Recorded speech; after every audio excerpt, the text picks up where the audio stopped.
Olá e sejam muito bem-vindos ao SOS Pais em Confinamento, para este quinto e último vídeo da série que realizamos em parceria com a Verbos e Números.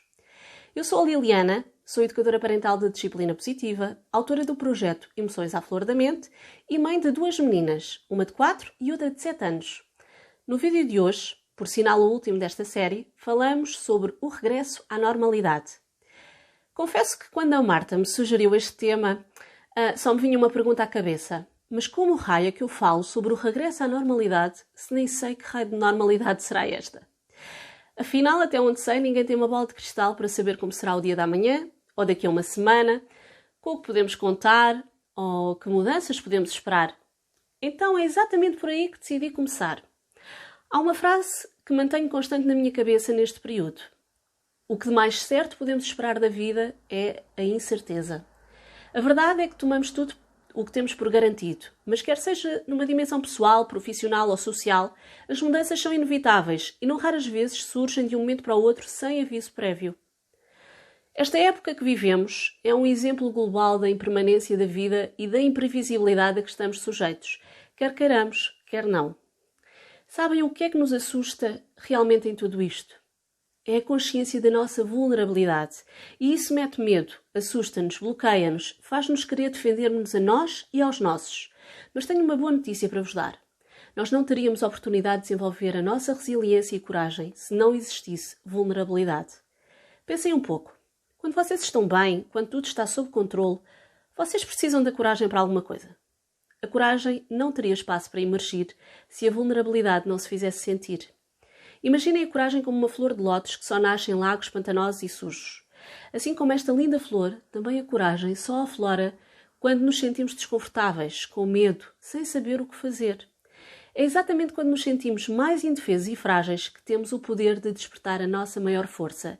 E essa força é a coragem de assumirmos que isto é difícil, não sabemos muitas vezes o que fazer, mas levantamos a cabeça e fazemos à vida com o que ela tiver para nos oferecer. Posto isto, como lidar, então, com estes tempos em que parece que temos tão pouco controle sobre o que acontece, em que nos sentimos tão vulneráveis? E como ajudar os nossos filhos a lidarem com este medo, com a ansiedade e a imprevisibilidade de uma forma mais otimista e saudável? Para vos ajudar com estas questões, para as quais não tenho respostas absolutas, tomaram-me a mim, mas que espero trazer-vos algumas ideias que vos façam sentido, começo por vos contar uma história sobre um rei, um sábio e um misterioso anel. Conta-nos então esta história. Era uma vez um rei muito poderoso que vivia insatisfeito porque não conseguia dominar as suas emoções. Consciente que as mudanças de humor prejudicavam a sua capacidade de tomar boas decisões, mandou chamar o maior sábio do reino e pediu-lhe: "Quero que me digas qual o segredo da serenidade. Sinto muita raiva e desespero quando tenho uma derrota e, por outro lado, fico demasiado eufórico quando tenho uma vitória. Como poderei viver com mais equilíbrio e paz de espírito?" perguntou. O sábio prometeu pensar numa solução e retirou-se. Semanas depois regressou à presença do rei, deu-lhe um anel e disse: "Majestade, traga este anel sempre consigo. Ele tem uma inscrição interna com um poder mágico. Essa mensagem não deve ser lida por curiosidade, porque nesse caso perderá toda a sua magia. Deve ser lida apenas nos momentos cruciais de sofrimento e desespero. Quando tudo parecer perdido e nada mais depender de si, retire o anel do dedo e leia a mensagem que nele está gravada, sem revelar o segredo a ninguém. Irá sentir um novo ânimo e mais esperança no futuro." "Muito bem", disse o rei. "E o que é que eu faço nas situações de euforia descontrolada?" "Proceda da mesma forma. Retire o anel do dedo e, discretamente, leia a mensagem. Irá sentir-se mais calmo." O rei recompensou o sábio com as moedas de ouro e comprometeu-se a pôr em prática as suas orientações. Ao longo dos anos, o povo percebeu que o rei olhava para o interior do seu anel, nos melhores e nos piores momentos, e mostrava-se cada vez mais sereno, prudente e justo na governação. O segredo daquele anel converteu-se no maior mistério do reino.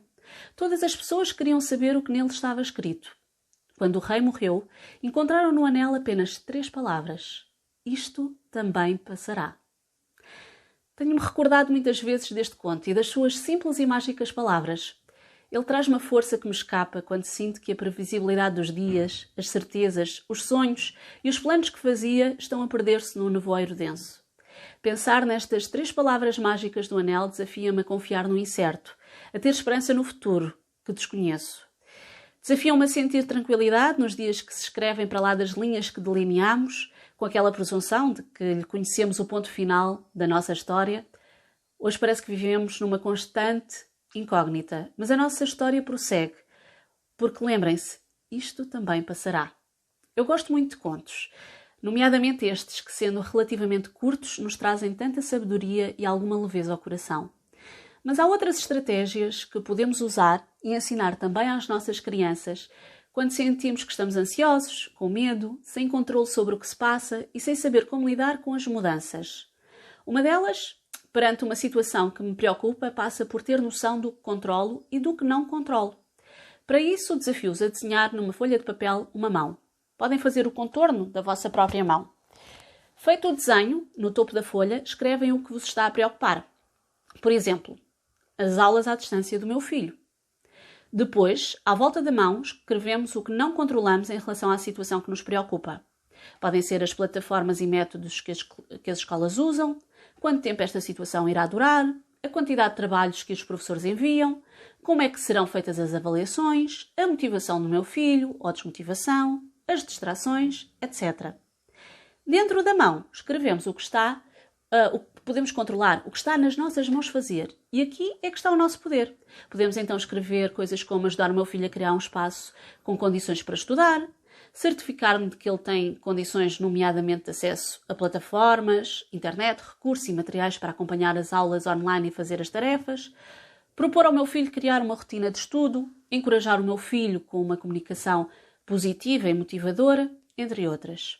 Escrevam para um problema tudo aquilo de que se lembrem que não esteja sob o vosso controle e coisas que vocês possam controlar. Mesmo que não controlam, percebam que há coisas para as quais não podemos fazer nada, como fazer com que o vírus desapareça. Mas há outras coisas que, embora não tenhamos poder de ação direta, podemos influenciar. Neste caso, estou a falar, por exemplo, da quantidade de trabalhos que os professores enviam. Mesmo que não possamos decidir diretamente sobre isso, será que não podemos ter uma conversa franca com o professor e tentar ver alguma possibilidade de ajustar, por exemplo, a quantidade de tarefas face à realidade que se vive em casa?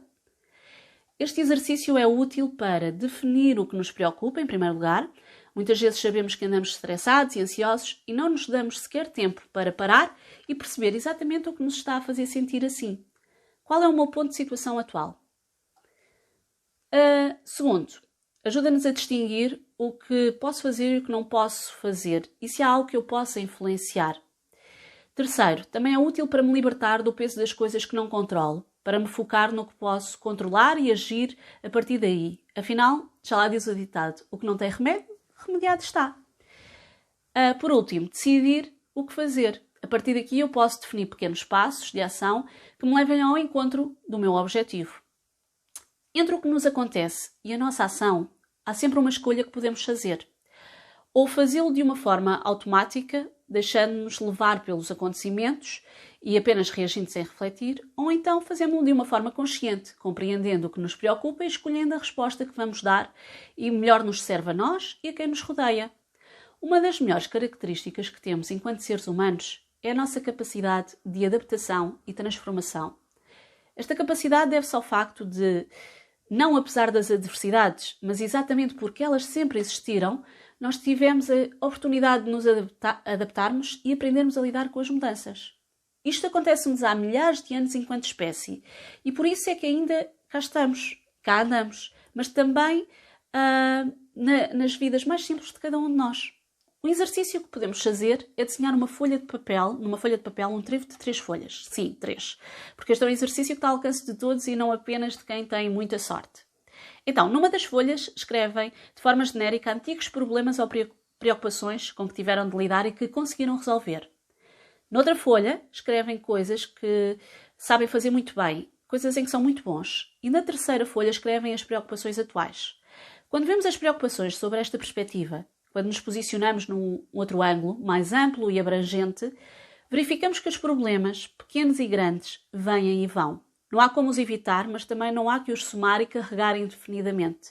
Porque a verdade é que temos a capacidade de ultrapassá-los com base noutros desafios que nós próprios já enfrentamos, no que aprendemos e nas capacidades que pelo caminho desenvolvemos. Assim também aquela preocupação que nos está a atormentar há de ser resolvida, porque acreditem, nós temos a capacidade de o fazer. Antes de terminar, e porque se há altura em que é importante pensarmos positivamente é quando temos estes momentos desafiantes pela frente, permitam-me que vos deixe 3 conselhos. O primeiro conselho é: esforcem-se por ser otimistas. Escolham ver o copo meio cheio em vez de meio vazio. Há sempre algo de bom na vida que podemos agradecer ou celebrar. Se precisam de um motivo para serem otimistas, saibam que os otimistas têm não só uma melhor saúde física e mental, como estabelecem relações mais saudáveis e ultrapassam com mais rapidez as dificuldades que lhes aparecem. Segundo conselho: façam listas. Diariamente, listem as coisas que têm de fazer ou decidiram fazer para lidar com alguma situação. Ao longo do dia, vão riscando as tarefas que executaram e no final do dia vejam todas as coisas que conseguiram realizar. Não raras vezes chegamos ao fim do dia e achamos que não fizemos nada. E na verdade, bem vistas as coisas, até fazemos coisas extraordinárias por mais pequenas que pareçam. Terceiro e último conselho: escrevam um diário. O facto de escrevermos o que sentimos, o que pensamos e o que vivemos, contando a nossa história num diário, permite dar unidade e sentido à vida, tornar-nos mais lúcidos e permite-nos também ter uma experiência de vida mais consciente. Naturalmente que quer estes conselhos como os exercícios, tanto podem servir para nós pais como para os nossos filhos. Pois tudo isto que vos trouxe e que espero que vos possa ser útil, cabe-me relembrar que desde o momento em que somos pais, que a insegurança, este sentir-nos na corda bamba, com o coração nas mãos, faz parte do nosso dia-a-dia. Neste momento, como em todos aqueles em que nos sentimos desafiados, precisamos de confiar que estamos a dar o nosso melhor e confiar que tudo há de correr bem. Podemos, no entanto, sentir com o coração o que nos faz sentido e procurar estar informados para tomar as melhores decisões para a nossa família e trazer-lhes os melhores recursos que pudermos. Confesso-vos que eu própria me vejo muitas vezes com o coração apertado, entre este querer regressar à normalidade e querer ter a minha família em segurança. Resta-me também, para não lhes passar a insegurança ou a ansiedade que eu possa estar a sentir, estar aberta a conversas com elas sobre os medos e como os encarar. Procuro racionar também o meu consumo de notícias, vendo só o essencial para não aumentar a minha ansiedade e focar-me em aproveitar o momento com elas, fazendo a miúde coisas de que gostamos e que possam transformar-se em boas memórias. Procuro, por fim, também escutar o que sinto, para compreender as necessidades a que preciso responder, assim como focar-me no que é bom e no que está ao meu alcance fazer, porque isso também me ajuda a sentir algum controle e a cuidar melhor de mim e dos meus. E por aqui nos ficamos, nesta série de vídeos SOS Pais em Confinamento. Obrigado por nos terem acompanhado nestes 5 vídeos que desenvolvemos, procurando trazer recursos e reflexões que vos pudessem ajudar nesta época tão peculiar e desafiante. Deles, levem o que vos fizer mais sentido para as vossas famílias e, por favor, se não se sentem confortáveis com algo nas vossas casas, nas vossas famílias, em vocês mesmos, nunca deixem de se questionar e de procurar respostas. Já diz a sabedoria popular que quem procura sempre alcança. Ensinem também os vossos filhos a fazerem o mesmo, a procurarem o melhor de si, o melhor dos outros, por mais adversas que pareçam as situações. Um grande beijinho e fiquem bem.